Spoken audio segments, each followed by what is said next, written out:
మరి self sustained అయితే ఏం చేస్తున్నారండి చంద్రబాబు నాయుడు గారు మీరు ఇవాళ? అప్పా ఇంత తప్పండి, నాకు అర్థం కాలేదు. భయంకరమైనటువంటి అప్పు తీసుకొస్తున్నారు ఇవాళ మీరు. ఎవరు చేయాలి ఈ అప్పు? ఎవరు తీర్చాలి ఈ అప్పు? 52,000 కోట్ల రూపాయల అప్పు తీసుకొస్తున్నారు ఇవాళ మీరు. అప్పుల గురించి ఏమన్నారండి మీరు? అదే చంద్రబాబు నాయుడు గారు అనుభవజ్ఞులు మీరు. 4వసారి ముఖ్యమంత్రిగా ప్రమాణ స్వీకారం చేశారు.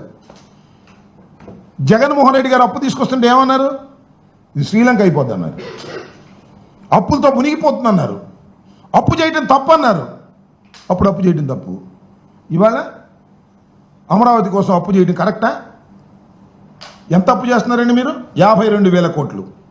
ఏడీబీ బ్యాంకు నుంచి 15,000 కోట్లు, కేఎఫ్డబ్ల్యూ నుంచి 5,000 కోట్లు, హట్కో నుంచి 21,000 కోట్లు, సిఆర్డీఏ కమిట్ అయిన అప్పులు మరొక 21 కోట్లు, మొత్తం 52,000 కోట్ల రూపాయలు మీరు తీసుకొస్తున్నారు.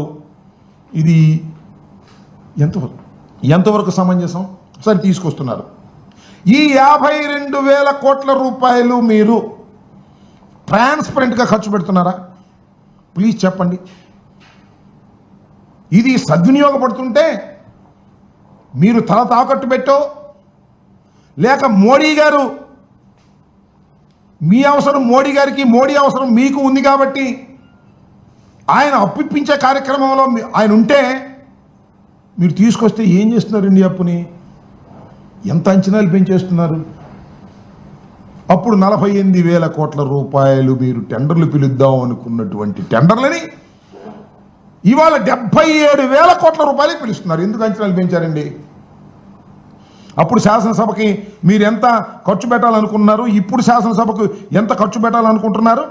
అప్పుడు 2,271 కోట్ల రూపాయలు శాసనసభకు ఖర్చు పెట్టడానికి అంచనా వేశారు.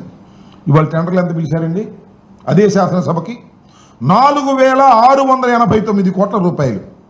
అప్పటికి ఇప్పటికీ సిమెంటు, ఐరన్ ధరలు తగ్గినప్పటికీ కూడా ఎందుకు ఈ విషయాలను చెప్తున్నానంటే, మీరు అప్పు తీసుకొచ్చి అమరావతి నిర్మాణం కాదు దోపిడీకి మీరు పాల్పడుతున్నారు అనే విషయాన్ని ప్రజలకు అర్థం కావాలనేటువంటి అంశం మీద నేను చెప్పదలుచుకున్నాను.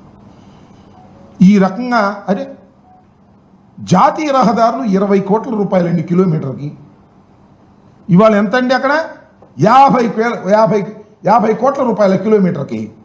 దోచేద్దామనే, కాంట్రాక్టుల ద్వారా దోచేద్దామనే, అంత దోపిడీ చేయాలనేటువంటి దృక్పథం తప్ప అమరావతి లాంటి ఒక మహాపట్టణాన్ని నిర్మించాలనేటువంటి చిత్తశుద్ధి మీకు లేదు.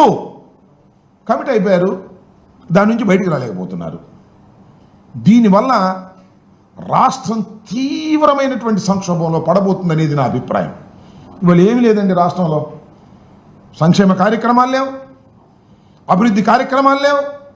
అమరావతినే మొత్తం డెవలప్ చేసేస్తే ఆంధ్రప్రదేశ్ అంతా డెవలప్ అయిపోద్ది అనుకుంటే ఏమి లాభం చెప్పండి? పోనీ మీకు డబ్బులుంటే, రాబడులుంటే, బ్రహ్మాండంగా ఆదాయాలుంటే వచ్చిన డబ్బుల్ని అమరావతి మీద ఖర్చు పెట్టి ఒక అద్భుతమైన నగరాన్ని మీరు సృష్టిస్తే సంతోషమే. నాకు తెలియగలుగుతానండి, వరల్డ్ క్లాస్ క్యాపిటలా? How it is possible? ఎంత రాష్ట్రం మంది? చిన్న రాష్ట్రం, అవునా కాదా? దీని కెపాసిటీ ఎంత? గాయపడినటువంటి రాష్ట్రం కదా, విడిపోయినటువంటి రాష్ట్రం కదా. ప్రత్యేక హోదా ఉంటే తప్ప ఈ రాష్ట్రం బాగుపడదని ప్రత్యేక రాష్ట్రం ఇస్తామని చెప్పి హామీ ఇచ్చి మన బుజ్జగించి మన బయటికి పంపించారే. పోలవరాన్ని కూడా మేమే నిర్మిస్తామన్నారే. ఆర్థిక రాష్ట్రం ఎక్కడికి పోతుందని ఆవేదనతో చెప్తున్నాం, గుర్తుపెట్టుకోమని మనం చేస్తున్నాం. మేము రాజధానికి వరల్డ్ క్లాస్ క్యాపిటల్ నిర్మించటంలో ఆయన నిర్మిస్తానంటే మాకేం అభ్యంతరం లేదు, మాకు సంతోషమే. కానీ సాధ్యం కాదు. సాధ్యం కాదని అమరావతి 1 నిరూపించింది 5 ఏళ్లలో. ఏం కట్టారండి మీరు? నాకు అర్థం కాలేదు. 5 ఏళ్ళు మీకు అవకాశం ఇస్తే తాత్కాలికమా? అసెంబ్లీ తాత్కాలికం, సెక్రటేరియట్ తాత్కాలికం, హైకోర్టు తాత్కాలికం,